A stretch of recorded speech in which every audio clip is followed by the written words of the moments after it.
What's up, it's George the Fragrance Apprentice. Let's just pretend that I've been here all this time and I haven't been away for a while. Yeah, I know, I'm sorry, I was away and everything, but I'm going to be back for a little while, and I'm really glad to be back to all my ridiculously loving and supportive fans. Like this one guy who wrote, "This is the worst cologne review ever! Exclamation point, exclamation point, exclamation point. You did was too much complaining about the scent than anything else. In double parenthetical, horrible!"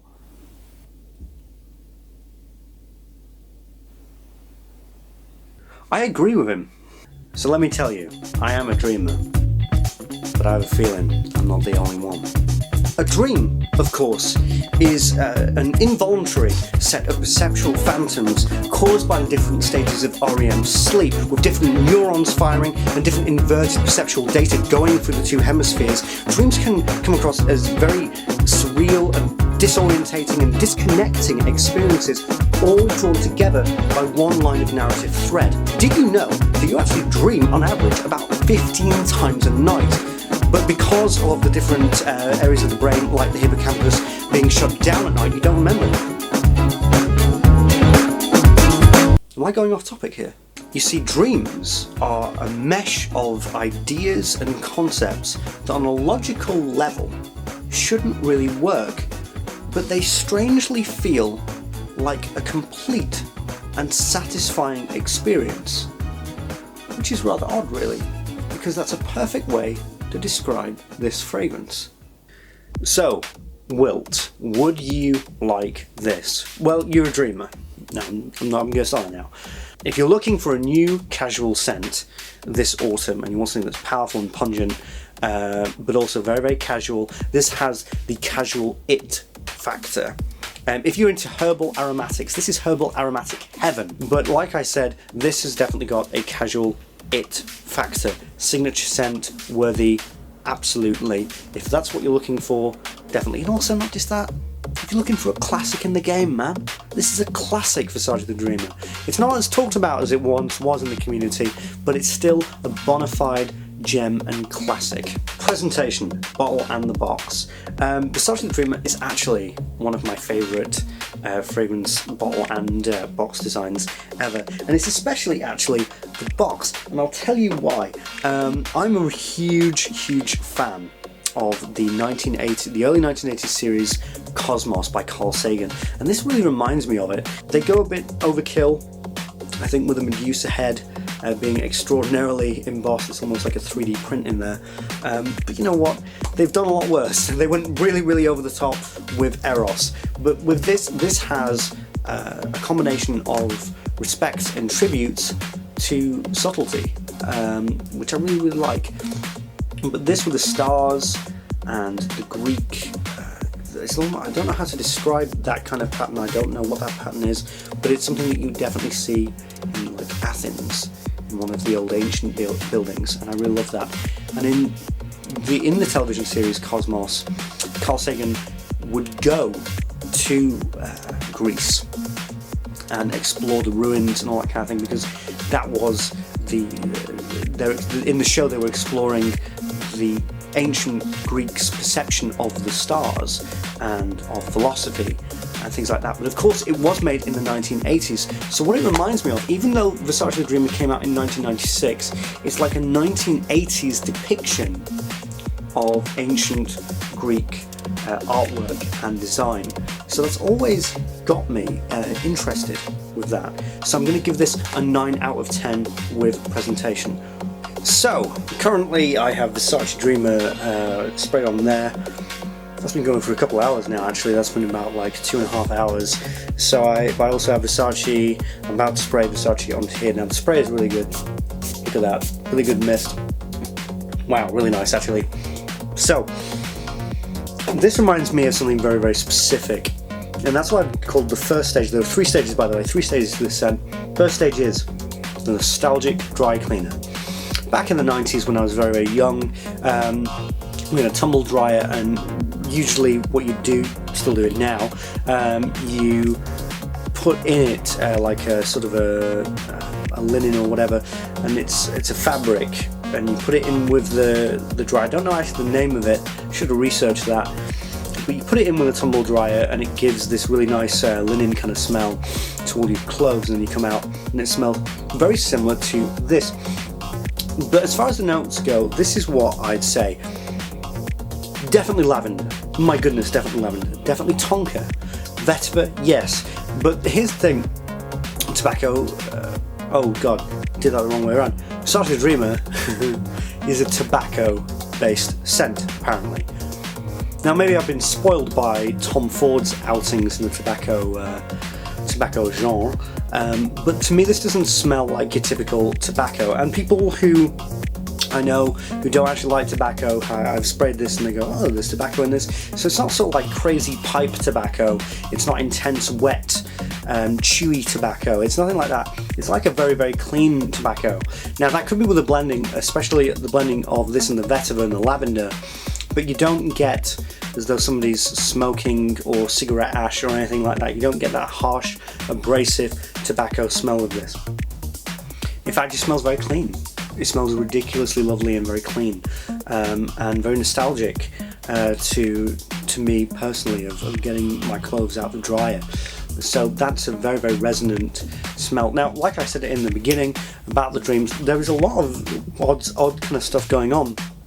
There's a lot of contradictory stuff going on.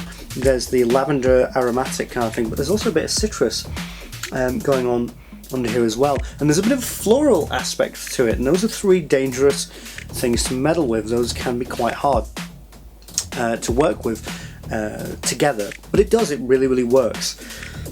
Now, if you're not into synthetic stuff, don't buy this, because the opening to this is heavily synthetic. It has a synthetic charm to it, but it doesn't smell natural. This isn't a creed. This doesn't smell like natural lavender or flowers. It smells as though it was formulated and created in a lab using cheap chemicals. But it strangely has a charm to it, which I just like, and I can't get round. I love the charm of it. I love the syntheticness of it, to be honest. It's one of the few fragrances that can get away with that with me. Second stage is, this is coming out of, is the dreamy aromatic. Now at this point, all nuances of a tobacco, kind of a smell, and even the tonka bean go down. They go down, and what's really the main player is the lavender with the vetiver. Alright, those are the two main things, with a bit of the floral element. It's very dreamy, it's almost creamy. Almost creamy. If it didn't have that synthetic harshness, you could definitely have a creamy kind of texture to it. So that's very interesting and very, very nice. And at this point it's perfect for a rainy day. In fact, I'll tell you what it smells like. Alright, it's been a really, really hot, glistening, huge temperature day, right?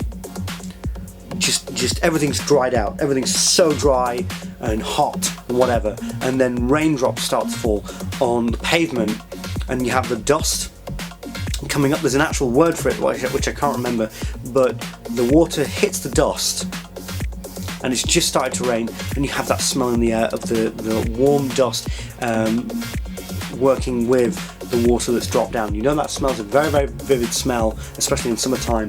That's what this second stage really, really smells like. I've just thought of that now. I've literally just come up with a spot on that. Come up with that on the spot. But yeah, that's absolutely perfect. That's what it smells like. And the third and final stage, which this is going into, is the sandy herbalness. At this point, a lot of different varying herbs and sort of, well, there's no other way to describe it really, kind of like herbs and spices kind of come out, and it's very, very wondrous and wonderful, nice dry down. And at this point the lavender really kind of goes away, and it's back to the tonka and all the spices and all that kind of stuff. It's very nice, it's very, very pleasant, very nostalgic, and has a lot of different elements that you encounter in real life and make you feel happy and warm, and because of that I probably am emotionally biased to this scent. So it's a great fragrance. Performance is really interesting. Projection, I'm just going to tell you right now, sorry David for trademark infringement, beast mode! Beast mode, this is ridiculous. I wasn't expecting it. When I first smelt this, I was not expecting beast mode. But I get absolute bam, huge projection. It's always at that level. Throughout longevity, it's just always there. It never really comes in, never subsides, never turns into anything other than an absolute beast. People can smell it a mile away. It's incredible on my skin. Now I'd test that. I could imagine that it's probably a bit unpredictable and not the most reliable in performance, but on me it's absolutely ferocious. And I'm talking like, 1 million. And I wouldn't go as far as Silver Scent, but 1 million in Vintage Lamal and Golden Boy and all those kinds of things. It's really up there. It's really up there in category. Longevity, though, is 8 out of 10. Longevity is,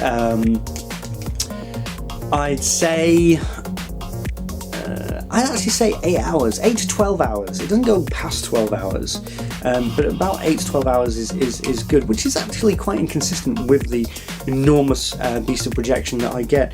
But overall, I'd give, like I said, projection 10 out of 10, no questions asked. Longevity 8 out of 10. So if you're worrying about performance, you don't really have to, because it's got you covered. For me personally, Versace's The Dreamer is a bona fide classic. It's a really, really wondrous, nostalgic, interesting fragrance, and for those who love spicy and herbal aromatics, this is an absolute gem. Yes, it does have its problems. Yes, it is synthetic, and to certain people who just aren't, who simply cannot take that, this is going to be an annoyance for them. But if you can get past that, it's an absolutely wondrous fragrance. So if you're looking for a casual autumn fragrance this season, you have my recommendation, good sir. Very, very cheap as well. Very, very cheap and cheerful. Versace The Dreamer. Anyway, I hope you got the information that you were looking for today. If you enjoyed my video and would like to see further videos, then well, check them out. And also subscribe to my channel for upcoming videos and updates. Anyway, until I see you next time, I'm George, the Fragrance Apprentice, and I'm out.